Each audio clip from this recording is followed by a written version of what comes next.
परम सत्कार योग गुरु प्यारी सात संगत जी राधा स्वामी जी। संगत जी, आप सभी को पहले से ही पता होगा कि परोर में 22 जून को सत्संग आयोजित होने जा रहा है जी, और वहाँ तैयारियाँ भी जोरों पर चल रही है जी। लेकिन इन तैयारियों से पहले आज यानी 31 मई की सुबह परोर में एक बड़ा प्राकृतिक कहर टूट पड़ा जी।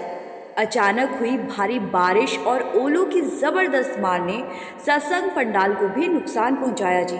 शेड टूट गया और काफ़ी हानि हुई जी। स्क्रीन पर चल रहे वीडियो में आप साफ देख सकते हैं कि ओलावृष्टि कितनी ज़्यादा भयानक होगी, जिसके कारण शेड की छत टूट गई जी और सारा पानी पंडाल में आने लगा। संगत जी, आज इसी बारे में आपको पूरी जानकारी देंगे जी।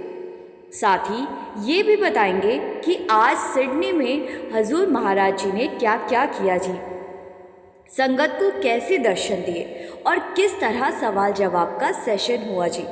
सब कुछ विस्तार से बताने से पहले आप सभी से एक छोटी सी बेनती है कि कृपया संगत के अपने इस चैनल को ज़रूर सब्सक्राइब करें जी और बेल आइकन पर क्लिक कर दें, ताकि हर नई वीडियो आप तक तुरंत पहुंच सके जी।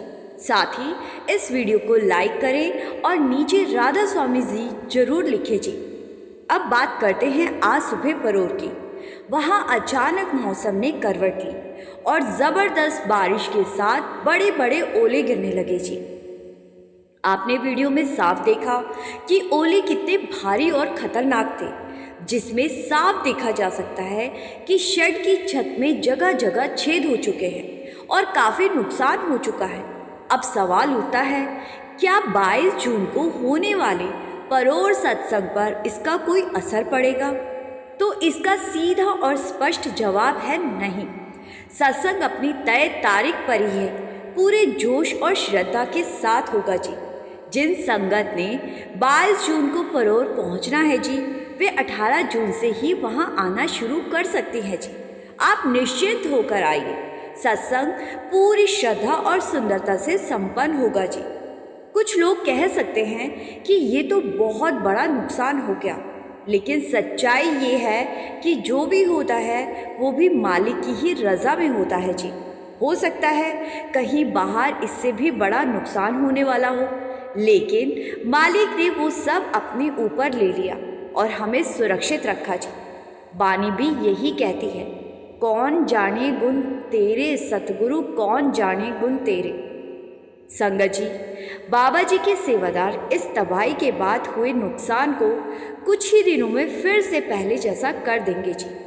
अब ज़रा बात करते हैं आज सिडनी की, जहां आज 31 मई को ऑस्ट्रेलिया के समय अनुसार सुबह 10 बजे के आसपास हजूर जी सत्संग पंडाल में निर्धारित समय से 15 मिनट पहले ही पहुंच गए जी। सबसे पहले हजूर जी ने पैदल चलकर हर एक संगत को पास जाकर दर्शन दिए जी। हजूर जी हाथ में हाथ रखकर पैदल दर्शन दे रहे थे जी, और उनकी निगाहें प्रेम से हर एक पर टिकी हुई थी जी। इस प्रेम और कृपा से भरपूर दर्शन को देख संगत की आंखों से आंसू निकल आए जी, जैसे सारा पंडाल भाव विभोर हो गया। संगत का भावुक होना लाजमी भी था जी, क्योंकि हर साल बाबा जी खुद ऑस्ट्रेलिया जाकर दर्शन देते हैं, लेकिन इस बार बाबा जी ने हजूर जी को भेज दिया, तो हजूर जी के दर्शन करके संगत बहुत भावुक हो गई जी। इसके बाद हजूर जी स्टेज पर विराजमान हुए और ठीक 10 बजे प्रश्न उत्तर शुरू किया गया। उन्होंने हर सवाल का बहुत सहजता और खुलकर उत्तर दिया जी। ये सेशन लगभग 1 घंटा 10 मिनट तक चला जी। सिडनी की संगत सवाल जवाब के दौरान भी थोड़ी भावुक हो गई, क्योंकि बाबा जी पिछली बार 2023 में वहाँ गए थे जी, और बाबा जी ने संगत के साथ सवाल जवाब किए थे जी। लेकिन हजूर जी ने आज उसी पुराने प्रेम से संगत को अपनी दया और ममता से निहाल किया जी, जैसे बाबा जी 35 सालों से करते आ रहे हैं जी। हम ऑस्ट्रेलिया की संगत से निवेदन करते हैं कि अगर किसी भाई बहन ने आज हुई सिडनी के सवाल जवाब अटेंड किए हैं जी, तो हमारे साथ फेसबुक या इंस्टाग्राम पर शेयर करने की कृपा ज़रूर करें जी, जिससे कि हम हजूर जी के सवाल जवाब भारत में बैठी संगत तक भी पहुंचा सके जी। फेसबुक और इंस्टाग्राम का लिंक हमने इस वीडियो के डिस्क्रिप्शन में दे दिया है जी। आइए अब वीडियो में आगे बढ़ते हैं जी। संगत जी से विनती करते हैं कि अभी आप इसी वीडियो में बने रहिए जी। और अब हम आपको पहलवानों वाले सेवा जत्थे की एक ऐसी सच्ची घटना को सुनाएंगे कि आप हैरान रह जाओगे जी। ये घटना है एक ऐसे सेवादार की जिसे खुद बाबा जी ने डेरा की एक अस्थाई जेल में डलवा दिया था जी। हैरानी की बात ये है कि ये सेवादार कोई आम व्यक्ति नहीं था जी। ये उस मशहूर पहलवान जत्थे का हिस्सा था जिसे डेरा ब्यास में ताकत और सेवा के प्रतीक के रूप में जाना जाता था जी। ये जत्था इतना नामी था कि जब भी डेरे में कोई भारी भरकम सेवा करनी होती थी, सबसे पहले इन्हीं सेवादारों को बुलाया जाता था जी। लेकिन एक दिन कुछ ऐसा हुआ जिसने सबको सोचने पर मजबूर कर दिया कि क्या गुरु अपने ही सेवादारों पर इतने कठोर कैसे हो सकते हैं। ये जत्था पहलवान वाले जत्थे के नाम से जाना जाता था, क्योंकि इस जत्थे में सभी सेवादार पहलवान थे जी। और इसी जत्थे में एक सरकारी बैंक में काम करने वाले अधिकारी जी थे, जो सिर्फ नौकरी में ही नहीं सेवा में भी अग्रणी थे।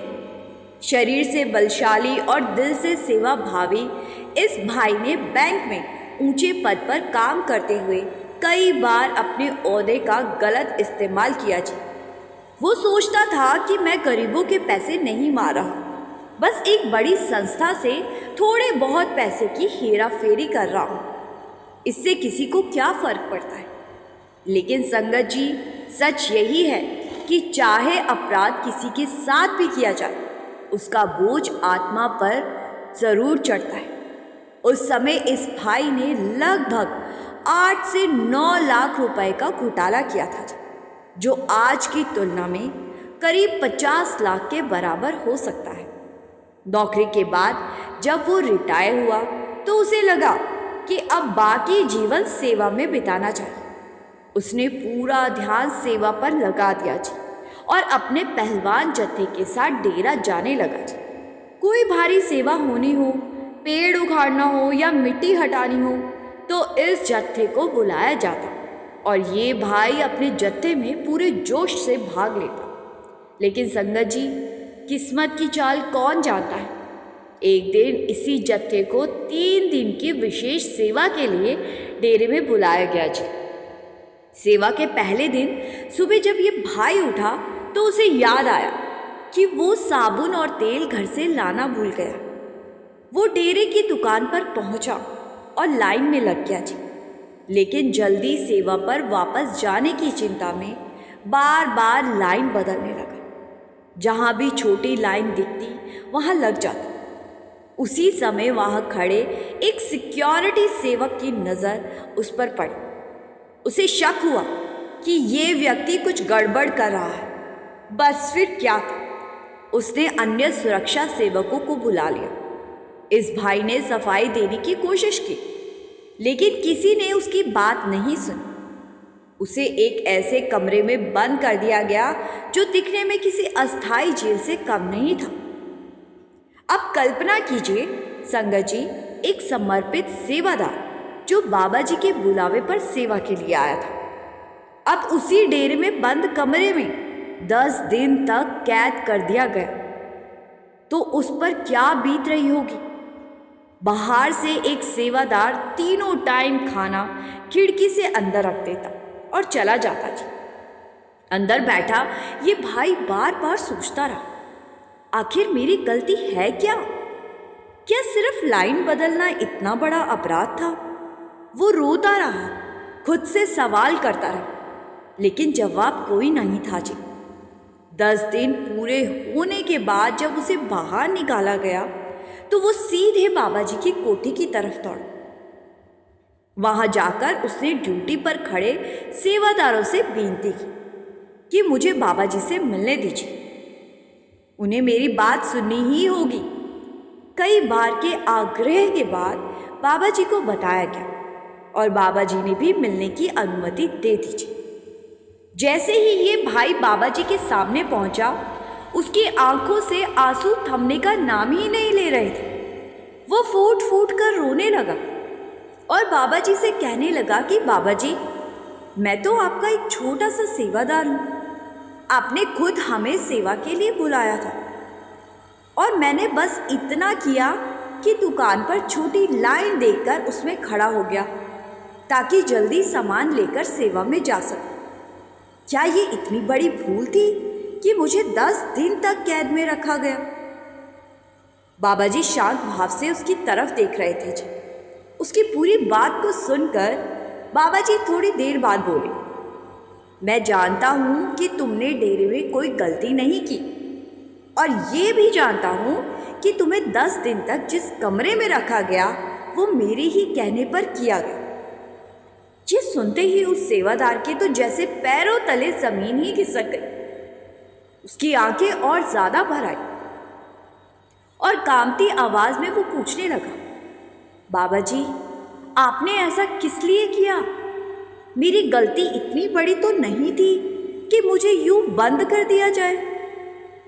बाबा जी ने बड़ी गंभीरता से जवाब दिया, जी देखो बेटा, वो सजा तुम्हारी उस गलती की नहीं थी जो तुमने लाइन बदल बदल कर की, बल्कि वो सजा तो उस पुराने कर्म का हिसाब था जो तुमने तब किया था जब तुम बैंक में अफसर थे। तुम्हें याद तो होगा ही कि तुमने 8 लाख रुपए की हेरा फेरी की थी। ये सुनकर सेवादार सन रह गया। बाबा जी ने आगे कहा, उस समय तो तुमने सोचा कि किसी गरीब का हक नहीं मारा, बस बड़े बैंक से थोड़ा सा तो ले लिया, लेकिन हर कर्म का हिसाब होता है। तुम्हें इस गलती की सजा एक लंबी जेल की सजा यानी कि 10 साल की जेल की सजा के रूप में मिलने वाली थी और तुम्हारा बुढ़ापा जेल में ही कटना था। लेकिन तुमने जो सेवा की, जो निस्वार्थ भाव से अपना जीवन संगत और सेवा में लगाया, उसकी वजह से मालिक ने तुम्हारा 10 साल का हिसाब केवल 10 दिनों में निपटा दिया। ये सुनकर उस सेवादार का चेहरा फीका पड़ गया। उसे समझ आ गया कि गुरु को सब कुछ पता होता है। गुरु को हमारे भीतर से बाहर से बीते कल से लेकर आने वाले समय तक का सब कुछ पता होता है। उसने अब कुछ नहीं कहा, बस सिर झुकाया और बाबा जी के चरणों में हाथ जोड़कर बाहर निकल आया। संगत जी, अक्सर हमारे मन में सवाल उठता है कि सेवा से आखिर क्या मिलता है, लेकिन जब ऐसी घटनाएं सुनने को मिलती है तो यकीन हो जाता है। सेवा तो वो खजाना है जो हमारे अनगिनत जन्मों के बोझ को हल्का कर देती है। मन करता है कि बस सेवा करते रहें और कभी वापस इस संसार के झंझटों में लौटकर ही ना जाएं। लेकिन इसके लिए ज़रूरी है निष्काम भाव से सेवा। अगर किसी इच्छा के बदले सेवा करेंगे तो ऐसी सेवा का कोई फायदा नहीं होगा जी। संगत जी, अब वीडियो के आखिर में एक छोटी सी घटना आपको और सुनाती हूँ जी। जब एक बार डेरे में बाबा जी के चलते सत्संग के दौरान एक सत्संगी बुजुर्ग ने पंडाल में ही चोला छोड़ दिया था जी। साथ संगत जी, जब सद्गुरु महाराज बाबा जी सत्संग मंच पर विराजमान होते हैं और लाखों की संगत को प्रेम से सत्संग प्रवचनों का प्रसाद बांट रहे होते हैं, तो वो केवल वाणी से कुछ कह नहीं रहे होते, बल्कि हर दिल की धड़कन, हर आत्मा की हालत उनके सामने किसी खुले ग्रंथ की तरह होती है जी। चाहे पंडाल में 3 लाख हो या 5 लाख, उनकी दृष्टि में कोई भी पर्दा नहीं होता जी। ये जो साखी है वो एक ऐसे बुजुर्ग सेवादार की है जी, जिन्होंने अपनी जिंदगी का एक एक पल मालिक की सेवा में लुटा दिया जी। जवानी से लेकर अंतिम सांस तक उन्होंने हर सांस को भजन, सेवा और सिमरन में जिया जी। वो बड़े महाराज जी से नामदान लेकर डेरा से जुड़े थे जी। और फिर कभी पलटकर दुनिया की ओर नहीं देखा। उनका सिमरन इतना गहरा और निश्चल होता कि कई बार पूरी रात ध्यान में बैठे रहते। सूरज कब निकल आता उन्हें एहसास तक न होता। जैसे ही सिमरन में बैठते उनकी आत्मा भीतर से उड़ान भरने लगती, मानो मन शरीर की कैद से ऊपर उठ जाता हो। फिर वो दिन आया जब उन्होंने ये नश्वर शरीर छोड़ा। उस समय वो डेरा अकेले ही आए हुए थे। उनके परिवार वालों ने बाद में बताया कि वो अक्सर एक अरदास किया करते थे, मालिक, जब भी मेरी अंतिम घड़ी आए मैं तेरे चरणों में बैठा हूँ, तेरा नाम सुनते ही ये जीवन पूरा हो जाए। उस दिन पंडाल में भीड़ बहुत अधिक थी। 3 लाख से भी ऊपर संगत मौजूद थी जी।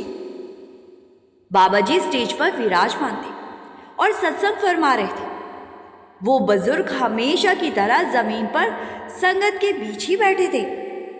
उम्र ढल चुकी थी, लेकिन हौसला ऐसा था कि कभी कुर्सी का सहारा नहीं लिया। जब कोई सेवादार कुर्सी लाकर देना चाहता तो मुस्कुराकर कहते, अभी तो मैं जवान हूँ, जमीन पर ही ठीक हूँ। उस दिन सत्संग चल रहा था और अचानक वो थोड़ा सा झुक गए। पास बैठे लोगों को लगा शायद सिमरन में लीन हो गए। किसी ने उन्हें टोकना ठीक नहीं समझा जी, लेकिन मंच पर बैठे बाबा जी की नजरों से कुछ भी छिपा नहीं था जी। बाबा जी ने चुपचाप एक संकेत किया। 2 सेवादार तुरंत आगे बढ़े। बड़ी ही सम्मान से उन्होंने बुजुर्ग को सहारा दिया और उन्हें सीधा लिटा दिया जी और सफ़ेद चादर से ढक दिया गया। उस पल संगत को धीरे धीरे एहसास होने लगा कि इस आत्मा ने अपना चोला छोड़ दिया। सारा पंडाल एक गहरे मौन में डूब गया। सेवादारों ने पूरी श्रद्धा से उन्हें उठाया जी और पंडाल से बाहर ले गए। बाबा जी ने सत्संग पूरा किया, लेकिन सत्संग के बाद कोठी नहीं गए। सीधा उस कमरे में पहुंचे जहां उस दिव्य आत्मा का शरीर रखा गया था। बाबा जी कुछ देर वहां रुके, फिर सेवादारों को कहा कि इनके घर वालों को सूचित कर दो। सेवादारों ने तुरंत उनके घर में संपर्क किया और थोड़ी ही देर में उनके बेटे, बहुएं और पत्नी डेरा पहुंच गए थे। बेटों ने बाबा जी से निवेदन किया कि पिताजी का अंतिम संस्कार घर ले जाकर करना चाहते, लेकिन उनकी पत्नी की आंखों में आंसू आ गए।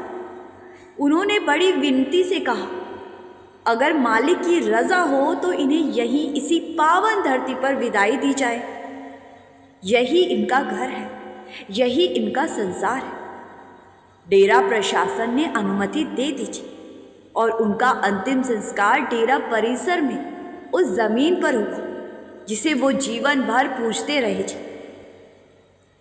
साध संगत जी, सोचिए कितना भाग्यशाली था वो आत्मा। सत्संग सुनते हुए सद्गुरु की आंखों के सामने उनके शब्दों की छाव में परम धाम की ओर प्रस्थान कर गए। ऐसी विदाई हर किसी को नहीं मिलती जी। इसके लिए पूरी जिंदगी की कमाई चाहिए होती है, निरंतर सेवा, सच्चा भजन सिमरन और मालिक के प्रति पूर्ण समर्पण। पर हम में से कई लोग ये सोचकर बैठ जाते हैं कि मैं तो रोज बाबा जी के चित्र के आगे माथा टेकता हूँ, कभी कभी सत्संग भी सुन लेते, बस इतना काफ़ी है। साध संगत जी, ऐसा नहीं होता जी। बाबा जी बार बार समझाते हैं, केवल बोलने से कुछ नहीं होता जी। जो कहना है वो अपने कर्मों में, अपने व्यवहार में दिखाओ। जब तक दिल से पूरे प्रेम और सच्चाई से बिना एक दिन छोड़े 2.5 घंटे का सिमरन नहीं होता, तब तक मालिक से सीधा रिश्ता नहीं जुड़ता जी। संगत जी, अब हम इस वीडियो को यहीं विराम देते हैं जी। हम संगत जी से फिर से विनती करते हैं जी कि कमेंट में राधा स्वामी लिखकर संगत के अपने इस चैनल को सब्सक्राइब कर इस चैनल का एक हिस्सा ज़रूर बनिए जी। गुरु प्यारी साध संगत जी, राधा स्वामी जी।